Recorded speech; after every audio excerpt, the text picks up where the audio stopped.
الحمد لله وكفى وسلام على عباده الذين اصطفى أما بعد فأعوذ بالله من الشيطان الرجيم بسم الله الرحمن الرحيم أتأمرون الناس بالبر وتنسون أنفسكم وأنتم تتلون الكتاب أفلا تعقلون واستعينوا بالصبر والصلاة وإنها لكبيرة إلا على الخاشعين صدق الله العظيم. قال النبي صلى الله عليه وسلم المسلم مرآة المسلم صدق الله العظيم. وصدق رسوله النبي الكريم ونحن على ذلك لمن الشاهدين والشاكرين والحمد للہ رب العالمین.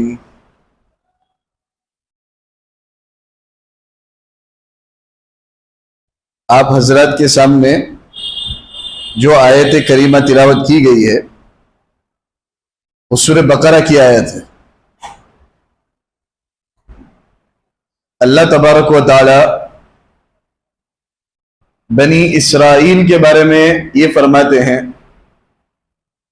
أتأمرون الناس بالبر وتنسون أنفسكم وأنتم تتلون الكتاب أفلا تعقلون. لوگوں کو بھلی باتوں کا حکم دیتے ہو اور اپنے آپ کو بھول جاتے ہو. وتنسون أنفسكم وأنتم تتلون الكتاب، تم کتاب پڑھتے ہو. أفلا تعقلون، کیا اتنی بھی سمجھ نہیں ہے؟ کیا اتنی بھی عقل نہیں رکھتے؟ یہ ہوا اس کا ترجمہ. اس آیت کے ترجمے سے اور جو معنی اس آیت کا سمجھا جاتا ہے عوام میں، یہ ایک غلط فہمی پیدا ہو گئی ہے کہ اس آیت کا تعلق فقط علماء کرام سے ہے، کہ علماء اس بات کے ذمہ دار ہیں کہ نصیحت کریں، علماء اس بات کے ذمہ دار ہیں کہ بھلی باتوں کا حکم دیں اور برائیوں سے روکیں، اور وہی اس بات کے بھی ذمہ دار ہیں کہ ان کے کہنے کے مطابق عمل کریں. جن جن باتوں کا وہ حکم لوگوں کو دیتے ہیں اس کے مطابق وہ خود بھی عمل کریں. صرف علماء ذمہ دار ہیں. اور اس سے بہتر تو یہ ہے کہ ایسی باتیں نہ کہو جس پر تم خود عمل نہیں کرتے. یعنی یہ سمجھا جاتا ہے کہ اگر خود بھی کوئی عمل نہ کرتا ہو نا تو اس چیز کی دعوت اسے نہیں دینی چاہیے، اس چیز کا حکم اسے لوگوں کو نہیں دینا چاہیے. یہ عامتاً اس آیت کا مطلب اور مفہوم سمجھا جاتا ہے. یہ تو ہوا اس آیت کا ظاہری مفہوم.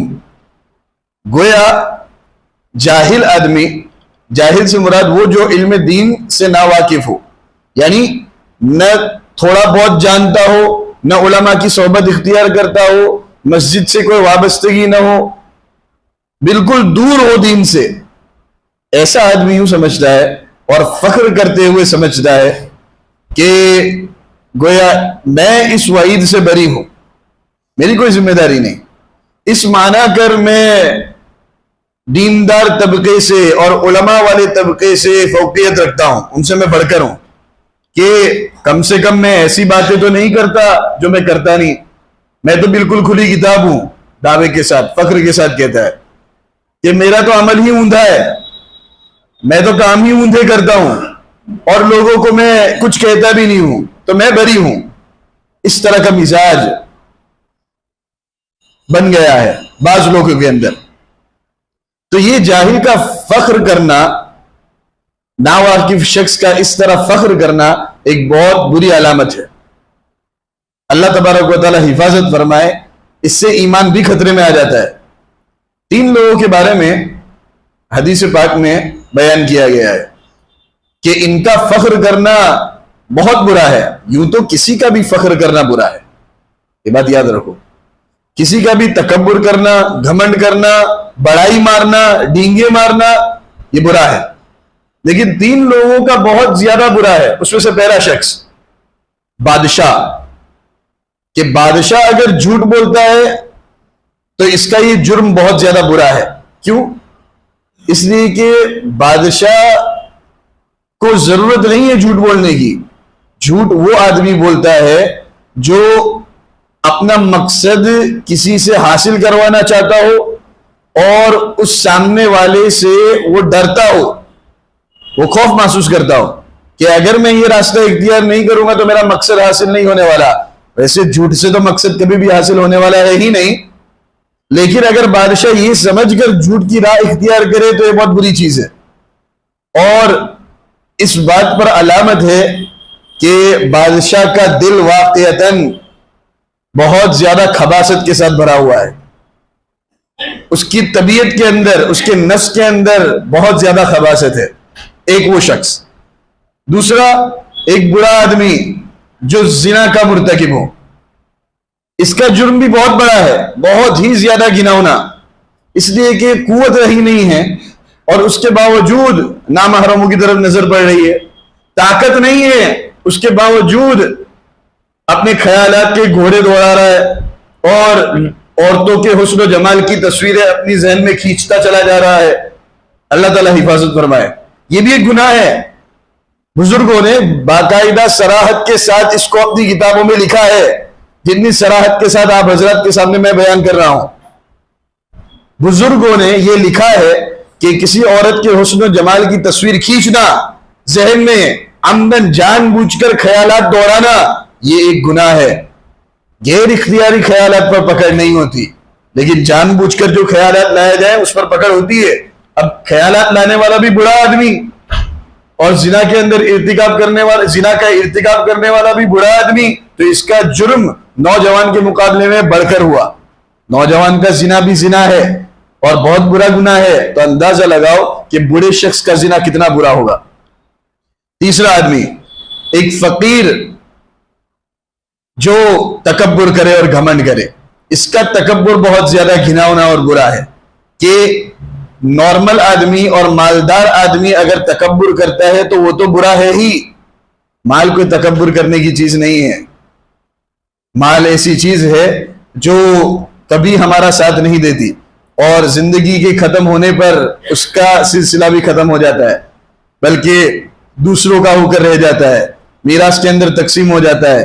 جو تھوڑا بہت بس چلتا ہے آدمی کا اپنے مال پر، وہ بھی اس کی زندگی سے پہلے تک تہائی مال کے اندر وہ وصیت کر سکتا ہے، 2/3 پر تو وہ وصیت بھی نہیں کر سکتا، اور زندگی ختم ہو رہی ہے، وصیت 1/3 کے اندر نافذ، اور مرنے کے بعد تو اتنا بھی نہیں، اس کے مال پر اس کا اختیار ہی ختم ہو جاتا ہے۔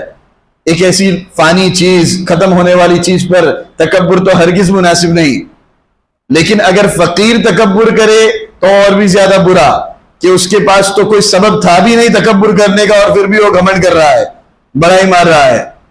اسی سے یہ مسئلہ بھی لیا گیا کہ اگر کوئی آدمی ناواقف ہونے پر تکبر کرتا ہے کہ اسے آتا نہیں ہے، اس لیے لوگوں کو وہ نصیحت نہیں کرتا، لوگوں کو بھلی باتوں کا حکم نہیں دیتا اور خود بھی عمل نہیں کر رہا، تو یہ آدمی 2 جرموں کے اندر مبتلا ہوا۔ ایک جرم تو اس کا یہ ہوا کہ خود یہ عمل نہیں کر رہا، اور دوسرا جرم اس کا یہ ہوا کہ یہ لوگوں کو امر بالمعروف کی تلقین نہیں کرتا، نہی عن المنکر کی تلقین نہیں کرتا۔ تو اس آدمی کا تکبر کرنا گویا اس فقیر کے تکبر کرنے کی طرح ہے جس کے پاس مال نہ ہو اور پھر بھی وہ گھمنڈ پر گھمنڈ کیا جا رہا ہے، تکبر پر تکبر کیا جا رہا ہے۔ ایک بات تو یہ، تو آیت کے اندر دراصل اس بات کا حکم دیا گیا ہے کہ تم لوگوں کو بھی بھلی باتوں کا حکم دو اور خود بھی اس پر عمل کرو۔ اس آیت کا صحیح مفہوم تو انشاءاللہ ایک اور مضمون کو بیان کرنے کے بعد بیان کیا جائے گا، لیکن دراصل یہاں پر اصل ملامت جس پر کی جا رہی ہے وہ دونوں باتوں پر ہے کہ آدمی خود بھی عمل نہیں کر رہا اور ساتھ ساتھ میں لوگوں کو بھی اس کا حکم نہیں دیتا۔ ہم نے کیا سمجھ لیا؟ ہم نے یہ سمجھ لیا کہ آیت کا مفہوم یہ ہے کہ خود نہ کرو نے تو دوسرے کو کہنے کا نہیں، یہ ہم نے سمجھ لیا کہ تم خود کوئی چیز نہیں کر رہے تو دوسروں کو کہنے کا نہیں بھائی۔ اس طرح محفلوں کے اندر اور مجلسوں کے اندر باتیں لگتی ہیں تو سامنے والے کو روکا جاتا ہے، بھائی تو کرتا نہیں اور دوسرے کو کہہ رہا ہے۔ نصیحت کو قبول کرنے والا مزاج نہیں رہا، بلکہ جو نصیحت کرتا ہے اس کو اس طرح بٹھا دیا جاتا ہے خاموش کر کے کہ بھائی تو حقدار نہیں ہے ہمیں نصیحت کرنے کا، تجھے کوئی حق نہیں ملتا کہ تو ہمیں نصیحت کرے۔ پہلے کے زمانے کے اندر بات اور تھی، نصیحت کوئی بھی کرتا، عام آدمی بھی کرتا تو بادشاہ اس کو سننے کے لیے تیار ہو جاتا اور بادشاہ اپنے پورے لشکر کو روک دیتا اس کی نصیحت کو سننے کے لیے۔ کتنے واقعات مشہور ہیں، بہلول، ہارون رشید۔ بہلول کوئی ایسا آدمی تھوڑی کہ جس کی کوئی بہت زیادہ سوسائٹی کے اندر ویلیو تھی، لیکن ہارون رشید بار بار اس کی نصیحتیں سنتا تھا، اس پر عمل کرتا تھا اور ٹھہر جاتا تھا اپنے قافلے کو لے کر۔ کیوں؟ نصیحت کو قبول کرنا، نصیحت کو سننا، نصیحت دینا یہ ایک مومن کی علامت ہوتی ہے۔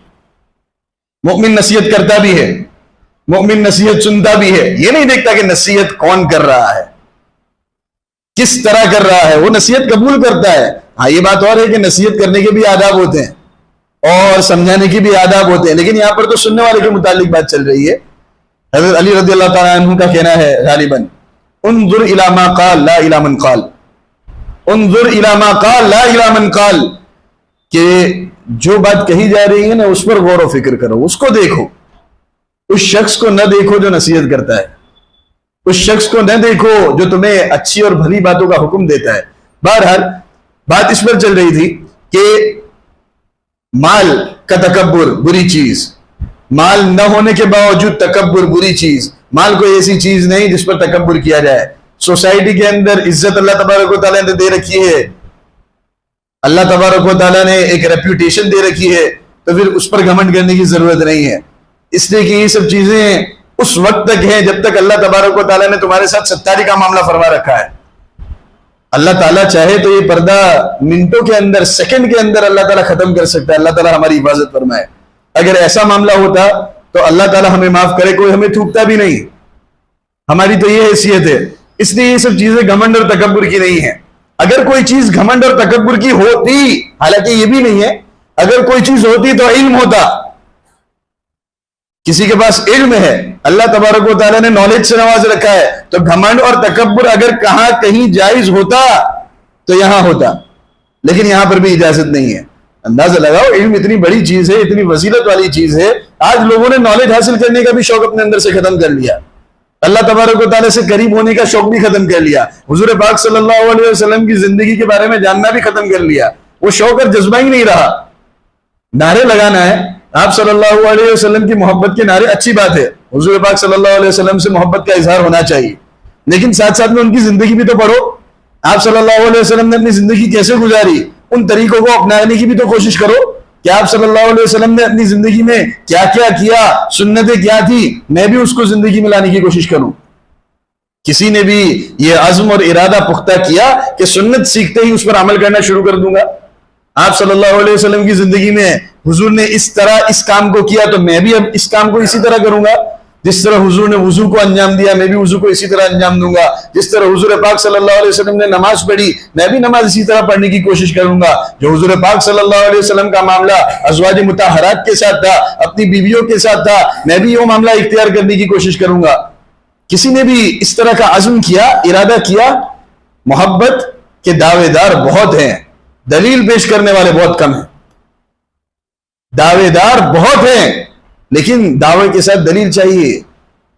دلیل یہ ہے کہ تم آپ صلی اللہ علیہ وسلم کی فدائی کا اور آپ صلی اللہ علیہ وسلم پر جان نثار کرنے کا دعویٰ کرتے ہو، لیکن ساتھ ساتھ میں حضور کے طریقے کو تو اپناؤ۔ جگہ جگہ گستاخیاں ہو رہی ہیں، جگہ جگہ آپ صلی اللہ علیہ وسلم کو برا بھلا کہا جا رہا ہے، ہمارے دل کے اندر چوٹ آنی چاہیے، لیکن صحیح معنوں میں چوٹ کب آئے گی؟ جب آپ صلی اللہ علیہ وسلم کو فالو کریں گے۔ حضور پاک صلی اللہ علیہ وسلم کو فالو ہی نہیں کرتے، کہتے تو ہیں کہ ہم محمدی ہیں، لیکن آپ صلی اللہ علیہ وسلم کے طریقوں سے نفرت ہے. حضور نے جس طرح اپنی زندگی گزاری اس طریقے کو اپنانا نہیں ہے.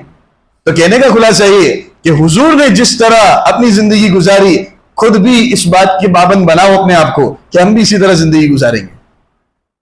خاص کر کے معاملات، حضور کا لین دین والا معاملہ کیسا تھا، حضور کا لوگوں کے ساتھ رویہ، ان کے ساتھ بیہیویئر کیسا تھا، حضور صلی اللہ علیہ وسلم کے اعلیٰ مینرز، ان کے جو اخلاق تھے وہ کیسے تھے، خدام کے ساتھ رہنے کا طریقہ، ماتحتوں کے ساتھ رہنے کا طریقہ. ظلم تو یہ ہے کہ ماتحتوں کو تو آج کچھ حیثیت ہی نہیں دی جاتی، بلکہ دکان کے آدمیوں کو تو نوکر سمجھا جاتا ہے کہ یہ ہمارے گھر کا نوکر ہے. جو ماتحت ہے ان کے بارے میں بھی پوچھو گی کہ ان کے ساتھ تمہارا رویہ اور سلوک کیسا رہا. تمہارے جو ماتحت ہیں ان کے ساتھ حسن سلوک والا معاملہ ہونا چاہیے. تمہارے جو دوست ہیں ان کو اپنی جگہ پر رکھتے ہوئے ان کے ساتھ حسن سلوک والا معاملہ ہونا چاہیے. یہاں تک کہ اگر کسی کے ساتھ دشمنی ہے تو دشمنی بھی اعتدال میں ہونی چاہیے، اعتدال کی حد کو کراس کرتے ہوئے نہیں. تو یہ سب چیزیں آپ صلی اللہ علیہ وسلم کی زندگی سے ہمیں سیکھنے کو ملتی ہیں. کہنے کا خلاصہ یہ ہے کہ تکبر کرنا اور گھمنڈ کرنا مال پر ہرگز مناسب نہیں. اگر کوئی چیز تکبر کرنے کے لائق ہوتی تو وہ ہوتی ہے. بادشاہ کو دیکھو کہ اپنے درباریوں کے درمیان رہ کر بھی وہ محفوظ نہیں، اسے ہر وقت اس بات کا اندیشہ رہتا ہے کہ کوئی میرے کھانے کے اندر، میرے پینے کے اندر کچھ نہ کچھ زہر ملا دے گا. تو دیکھو یہاں پر یہ اتنے زیادہ پیسوں کا مالک، اتنی زیادہ دولتوں کا مالک، اور اس کو عزت بھی دی گئی ہے، اس کے باوجود یہ محفوظ نہیں، مأمون ہے. صاحب علم بے خوف و خطر جنگل میں نکل پڑتا ہے، اسے اس بات کا یقین ہوتا ہے کہ جو بھی میرے ساتھ ہونے والا ہے یقین وہ بہتر ہی بہتر ہوگا.